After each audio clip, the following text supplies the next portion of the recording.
Salut à vous, Cloporte et autres tentacules. Aujourd'hui, deuxième volet de la campagne de l'ennemi intérieur, à savoir Mort sur le Rec. Donc on est dans du Warhammer. J'ai fait des petites notes, hein, on va les prendre devant, parce que j'ai pas fait les petites notes pour rien. Alors déjà, j'ai eu un petit accès de peur alzheimique, d'Alzheimer. Ouais, je dis de la merde. Donc en fait, ils intitulent ça le troisième volet.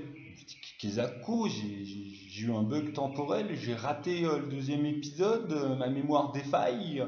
Et en fait, non, hein, on est bien d'accord, Mort sur le Rec, c'est le deuxième tome, et ils appellent ça le troisième volet parce que c'est le troisième scénario. Euh, Sachant qu'ils appellent le troisième livre le troisième livre, et non pas le quatrième volet. On s'en fout. Tout ça pour dire que c'est un seul et même gros scénario, 127 pages, pas mal d'aides de jeu, sous-titré Le combat contre le chaos. Et non, il porte bien son sous-titre, hein. C'est du chaos, pas du début à la fin, mais de toute façon, le gros ennemi de la campagne intérieure, c'est le chaos, hein. Et donc là, on est bien dans le chaos bordélique.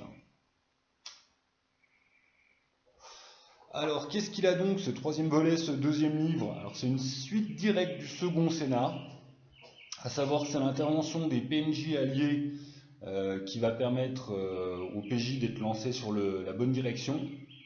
En gros, hein, c'est le alpheling qui fait ouin ouin, je veux aller par là-bas.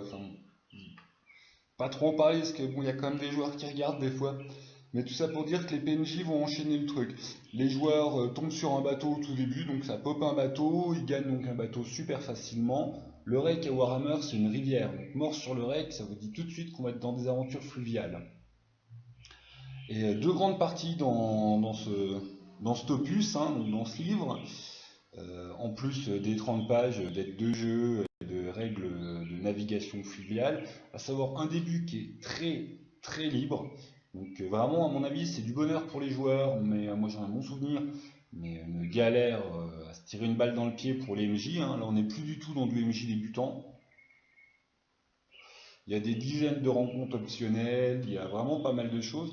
Ce qui va vous permettre de faire débuter le vrai premier scénar qui va vous emmener à la deuxième partie, le scénar officiel avec le chaos et toutes les embrouilles qui suivent les scénars d'avant et qui nous mèneront au scénar d'après. On va être noyé dans plein de petites aventures beaucoup plus quelconques, hein. On est dans du guet-apens d'homme bête, il y a du vampire. Enfin là, on va même pas préciser au cahier des joueurs, mais dedans, on a du guet-apens d'homme bête, du saltimbanque sympathique, des rencontres de nains, sorciers, vampires, monstres de Frankenstein, Skaven, une secte, une autre secte. Donc certaines courant sur toute la campagne, d'autres plus ponctuelles. Une histoire de pierres discordantes de merde, beaucoup de bateaux, hein, beaucoup de voyages en bateau, beaucoup de voyages tout court. Je me répète là, mais vraiment beaucoup de rencontres optionnelles qui selon moi sont un plus de ce scénar de la campagne, qui est peut-être le scénar qui peut durer le plus longtemps étant donné que le MJ peut y rajouter des tas de choses. En plus de vivre toutes les rencontres optionnelles, évidemment, un MJ, vous pourrez monter les vôtres, les rencontres optionnelles. Un des intérêts aussi, c'est que rappelez-vous, hein, la première partie, donc la campagne impériale, on a des persos débutants. Et là déjà on en arrive sur des choses qui se compliquent. Donc vous gênez pas sur Mort sur le Rec à faire passer quasiment du 1000-1200 XP pour faire péter une carrière ou deux, hein. On a vraiment besoin de persos plus puissants, puisque de toute façon après Mort sur le Rec, on atteint le pouvoir derrière le trône. Enfin, on arrive sur des trucs qui sont déjà de plus haut level, aussi bien dans les interactions politiques que dans le niveau de puissance de l'adversité. Donc profitez vraiment de cet opus, cette première partie du deuxième opus, pour tapez-vous toutes les rencontres optionnelles, inventez quelques-uns de vos scénars en plus. Qui plus est, c'est un moment avec leur bateau, les PJ, vont vraiment pouvoir s'enrichir, hein. Ils vont pouvoir faire du commerce, ils sont incités à le faire, ils vont pouvoir se faire pas mal d'alliés.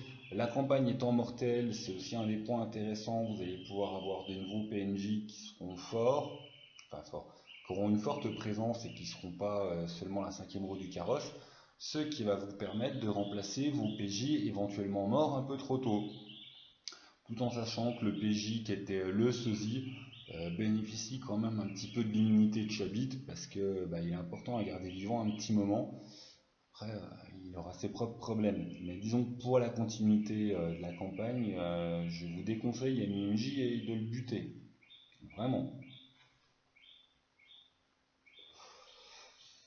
Donc tout ça va nous emmener à un moment à une certaine mission qui va permettre aux joueurs de rentrer dans la deuxième phase de ce scénario, à savoir moins dans les trucs optionnels et plus dans le gros du problème, en sachant, c'est là que c'est très sympa, que cette mission, il n'y a pas un gros panneau qui clignote dessus hein, pour les joueurs. Ils ne pourront pas faire la différence à quel moment on met le pied dans la seconde partie. Enfin, si à un moment ils vont commencer à se rendre compte qu'il y a beaucoup d'enjeux à droite à gauche, ils vont courir, ils vont faire. Voilà, donc quand les joueurs commencent à courir partout en disant oh merde, faut qu'on aille chercher ça, sinon ça va être la merde. Bah oui, effectivement, ils sont dans la deuxième partie. Mais la mort, c'est subtil. Et ça c'est du bon, ça c'est très très bon. Quoi dire d'autre? Bah ouais, rien d'autre, hein. Une fin très, j'oserais dire fermée, hein. L'événement de fin est quasiment déjà écrit, mais un début de campagne, enfin un début de scénar de ce deuxième volet de campagne très très ouvert et très agréable. En plus des rencontres optionnelles, hein, donc on a les nains, je pense que j'en ai déjà parlé. Je vous ai pas parlé château, beaucoup de voyages, un donjon old school, bon presque, hein, c'est assez sympa. Et ouais, des Skaven. J'ai déjà dit, mais moi j'aime bien les Skaven. Ils foutent la merde, les Skaven. Forcément, c'est des Skaven. Le petit passage vampire, je l'ai bien aimé. Hein, comment transformer un petit truc optionnel en scénar dans le scénar pour 2 séances de jeu. Les, toutes les rencontres sur le fleuve, même les rencontres de base hein, avec les humains de base sont vraiment intéressantes. Hein.